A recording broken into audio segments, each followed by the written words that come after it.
اگر کسی نے جادو کروایا ہے، بندش کروائی ہے، یا اسی طرح ہی نظر بد اگر لگ گئی ہے، کاروبار نہیں چل رہا، گاہکی نہیں بن رہی، رزق میں کمی ہو گئی ہے، گھر میں فاقے پڑ گئے ہیں، تو انشاءاللہ الکریم اللہ نے چاہا تو اس وظیفے کی برکت سے آپ کے سارے معاملات حل ہو جائیں گے۔ الحمدللہ رب العالمین والعاقبۃ للمتقین والصلاۃ والسلام علی سید الانبیاء والمرسلین، اما بعد فاعوذ باللہ من الشیطان الرجیم، بسم اللہ الرحمن الرحیم۔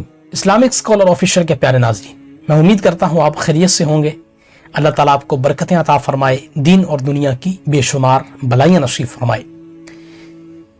رزق کے اندر برکت کے حوالے سے، کاروبار میں ترقی کے حوالے سے، رزق کی کشادگی کے حوالے سے بہت زیادہ آپ نے وظائف پڑھے بھی ہوں گے، شاید کہ بہت زیادہ سینکڑوں ہزاروں ویڈیو بھی آپ نے یوٹیوب پر دیکھی ہوں گی۔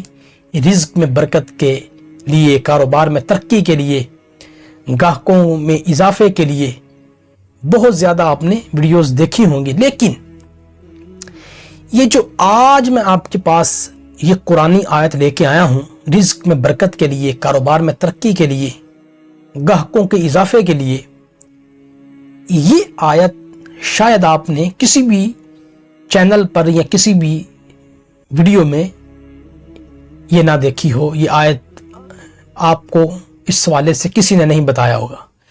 یہ بہت ہی مجرب ہے اور بہت سے لوگوں نے اس آیت کا تجربہ کیا ہوا ہے، اور سلف و صالحین کی کتابیں اس حوالے سے بھری پڑی ہیں۔ اس آیت کے حوالے سے میں نے جو بھی کتاب کھولی ہے نا وظائف کے حوالے سے، جو سی بڑی سے بڑی کتاب بھی کھولی ہے، اس کے اندر یہ وظیفہ جو ہے رزق کے حوالے سے، کاروبار میں ترقی کے حوالے سے، یہ آیت جو ہے نا قرآنی، یہ جو میں آپ کو وظیفہ بھی بتاؤں گا، یہ سر فہرست ہے۔ میں نے چاہا کیوں نہ میں اپنے ویورز کو، اپنے چینل کے جو ناظرین ہیں ان تک بھی یہ جو آیت ہے، یہ وظیفہ ہے قرآنی، یہ آپ تک بھی میں پہنچا دوں۔ تو اگر ابھی تک آپ نے ہمارا چینل سبسکرائب نہیں کیا تو سبسکرائب فرما لیں، چینل کو ضرور سبسکرائب فرمایا کریں اور لائک بھی فرمایا کریں، اور چینل کی جو ویڈیوز ہوتی ہیں ان کو اپنے دوستوں کے ساتھ شیئر بھی فرمایا کریں۔ اچھا، یہ وظیفہ کون سا ہے، کتنی مرتبہ پڑھنا ہے، کتنے دن تک پڑھنا ہے، یہ انشاءاللہ کریم مکمل میں اس ویڈیو میں آپ کو عرض کروں گا۔ ویڈیو کو آپ نے آخر تک دیکھنا ہے۔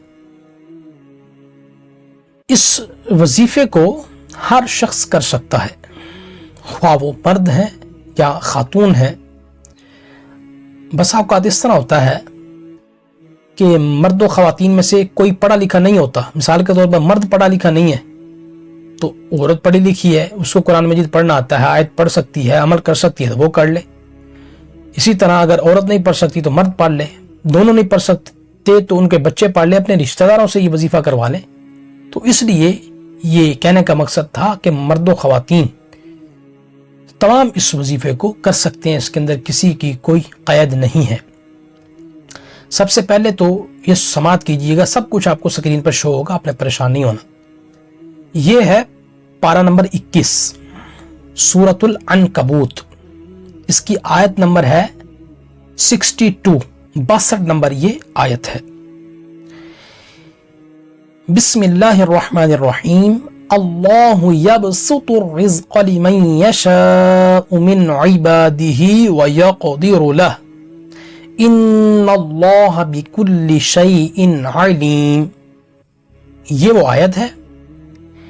اس آیت کو آپ نے فجر کی نماز کے بعد، کس نماز کے بعد؟ فجر کی نماز کے بعد۔ یہ توجہ رکھا کرے، جو میں وظائف کے اندر بتاتا ہوں نا وقت، وہ وقت میں پڑھیں گے تو آپ کو فائدہ ہوگا۔ آپ کیا کرتے ہیں، وظیفہ آ گیا آپ کے پاس، جب وقت ملا آپ پڑھ لیتے ہیں۔ برکتیں تو مل جاتی ہیں کچھ نہ کچھ، لیکن جو ٹائم بتایا جاتا ہے اس ٹائم میں پڑھیں گے تو زیادہ برکتیں ظاہر ہوں گی۔ آیت میں نے آپ کو بتا دی ہے، یہ بھی بتا دی ہے میں نے آپ کو کہ فجر کی نماز کے بعد صرف 11 مرتبہ پڑھنا ہے، صرف 11 مرتبہ۔ آپ ایک دو دن پڑھیں گے، آپ کو ویسے یہ زبانی یاد ہو جائے گی آیت۔ اچھا، پڑھنا کتنے دن تک ہے؟ آپ نے اس کو 41 دن کی نیت کے ساتھ پڑھنا ہے، ہمت نہیں ہارنی۔ کاروبار میں ترقی کے لیے، رزق میں اضافے کے لیے اس کے اندر تو بہت صبر کی ضرورت ہوتی ہے، اور میں حیران ہوتا ہوں کہ ایسا شخص کاروبار کر کیسے لیتا ہے یا کاروبار کی فیلڈ میں آ کیسے جاتا ہے جس کے اندر صبر نہیں ہوتا؟ یہ کاروبار ایک ایسی فیلڈ ہے کہ جس کے اندر بہت زیادہ صبر اور استقامت چاہیے. تو اس حوالے سے جو وظیفہ ہوگا اس کے اندر بھی آپ کو استقامت چاہیے، صبر چاہیے، محنت چاہیے. تو یہ اتنی زیادہ محنت تو نہیں ہے، اتنا بڑا وظیفہ تو نہیں ہے. صرف فجر کی نماز کے بعد یہ آپ نے ایک آیت پڑھنی ہے 11 مرتبہ، بس 41 دن مسلسل آپ اس کو پڑھیں.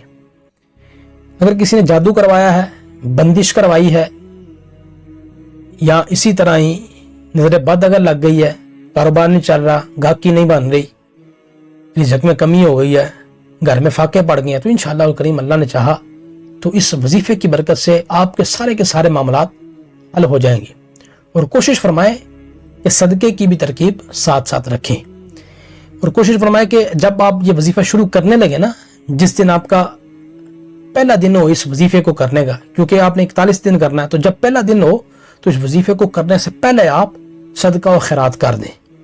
کچھ پیسے صدقہ کر دیں، کسی غریب فقیر کو دے دیں، کچھ پیسے مسجد میں آپ بھجوا دیں. تو اسی طرح آپ صدقے کے حوالے سے، اللہ کی راہ میں پیسے دینے کے حوالے سے اپنے ہاتھوں کو کشادہ کریں، اپنے ہاتھوں کو کھولیں، اپنی جو جیبیں ہیں ان کو کھولیں اللہ کی راہ میں خرچ کرنے کے لیے. بسا اوقات ہمارے رزق میں جو کمی ہوتی ہے نا، وہ اسی وجہ سے ہوتی ہے کہ ہم اللہ کی راہ میں نہیں دیتے.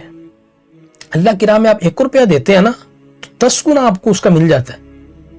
تو اگر 10 دیتے ہیں تو اس حساب سے آپ حساب لگا لیں، اگر 100 دیتے ہیں تو اس کا حساب خود لگا لیں. تو یہ ملتا ہے اللہ تعالیٰ کی طرف سے، یہ وعدہ ہے. تو آپ مسجد میں بھجوا دیں پیسے، غریب مساکین جو لوگ ہیں ان کو صدقہ کر دیں، اس کے بعد وظیفہ شروع کریں. تو صدقہ دینے کے بعد جو وظیفہ آپ شروع کرتے ہیں نا، اس کے اندر ایک الگ ہی روحانیت ہوتی ہے، وہ ایک اس کا الگ ہی انداز ہوتا ہے، الگ ہی کیفیت ہوتی ہے، اور اس کی الگ ہی برکتیں ظاہر ہوتی ہیں. آپ خود دیکھ کر حیران ہو جائیں گے انشاءاللہ الکریم. اللہ رب العزت کی بارگاہ میں دعا ہے کہ جو کچھ سنایا اس پر عمل کر کے دوسروں تک پہنچانے کی توفیق عطا فرمائے. آمین بجاہ النبی الامین صلی اللہ تعالی علیہ وآلہ وسلم.